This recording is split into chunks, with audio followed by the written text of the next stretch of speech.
Hai semuanya, selamat datang tutorial geografi bab 3 mengenai sejarah pembentukan bumi. Ini adalah video lesson keempat berjudul Sejarah Bumi Berdasarkan Zaman. Lesson keempat dibagi ke dalam beberapa part, dan video ini adalah video part terakhir atau video part keempat. Pada lesson keempat kali ini, aku memberikan kalian cerita mengenai apa yang terjadi di bumi dari awal bumi mulai terbentuk hingga mencapai keadaan saat ini. Secara keseluruhan, bumi dibagi ke dalam beberapa zaman berdasarkan penemuan fosil di tiap lapisan batuan bumi.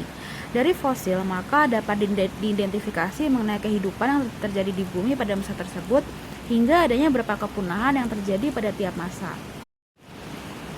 Waktu geologi relatif tidak menggunakan satuan yang dapat diukur, seperti tahun, hari, atau jam. Di lain pihak, waktu geologi numerik adalah pengukuran yang dilakukan terhadap peristiwa-peristiwa geologis dengan menggunakan satuan yang dapat diukur, misalnya tahun. Sejarah zaman pembentukan dan perkembangan bumi dapat dibagi menjadi 4. Yang pertama adalah masa Prekambrium, kemudian masa Paleozoikum, Mesozoikum, dan yang terakhir adalah Cenozoikum. Nah, untuk part-part ini kita akan fokuskan pada zaman yang terakhir, yaitu zaman Cenozoikum. Cenozoikum, Kenozoikum, atau Neozoikum adalah era terakhir dari 3 era klasik geologi.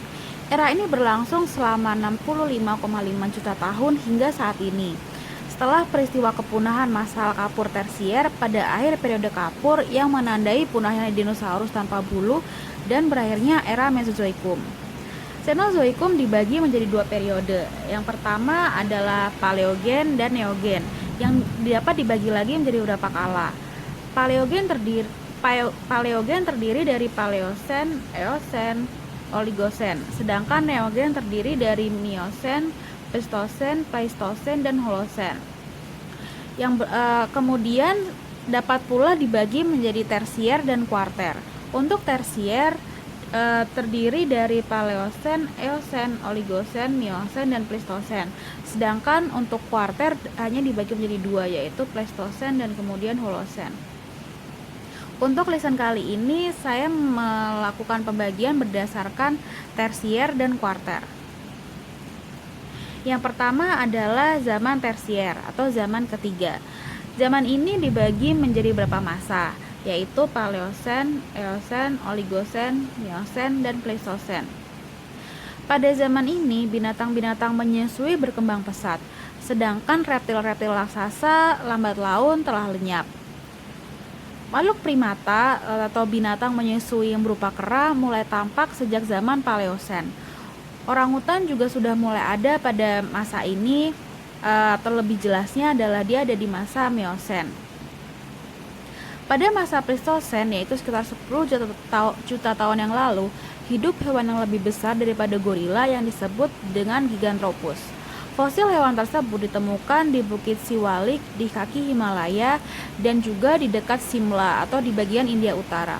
Gigantropus adalah binatang yang hidupnya berkelompok, sehingga mereka bisa berkembang biak dan menyebar dari Afrika ke Asia Selatan dan Asia Tenggara.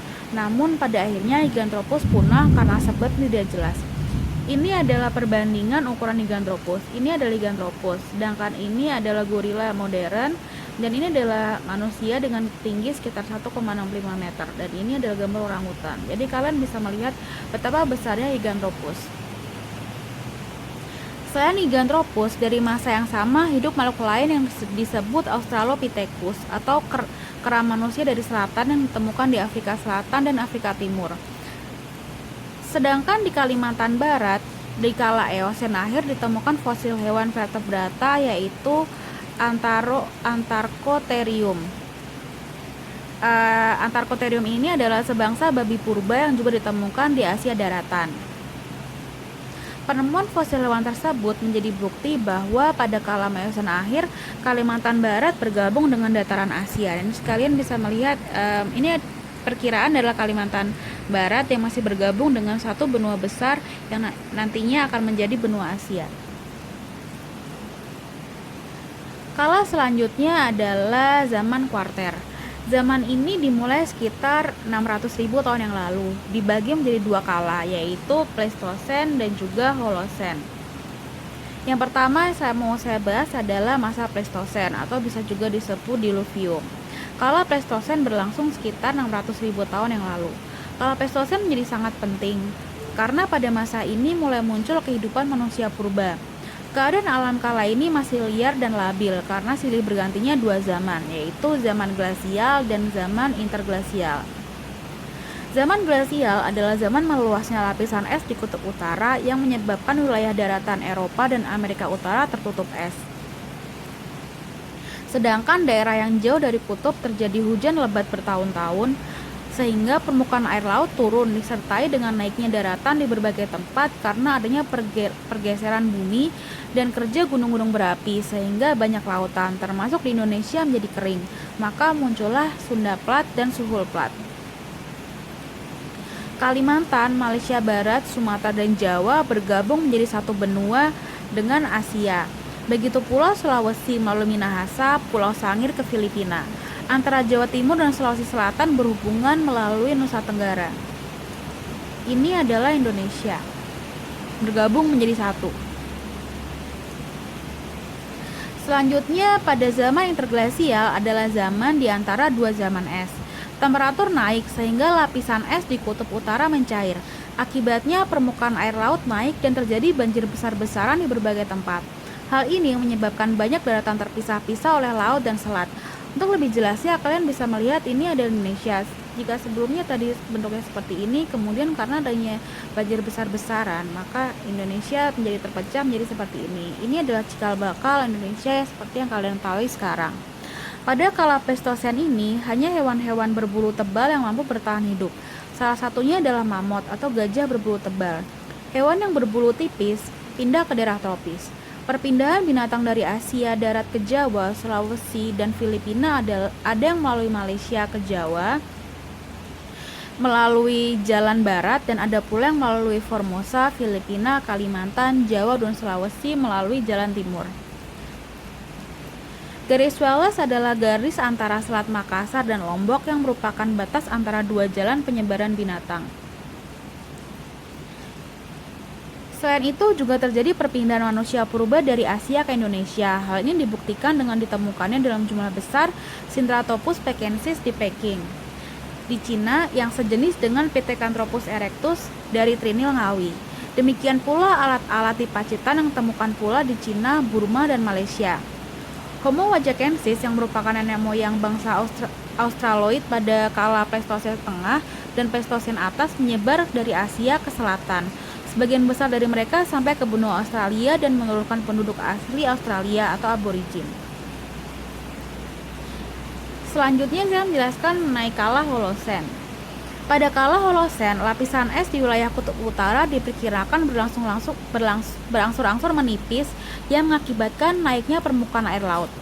Tanah-tanah yang berada di dataran rendah seperti paparan Sunda dan paparan Sahul menjadi tergenang air dan membentuk laut yang dangkal.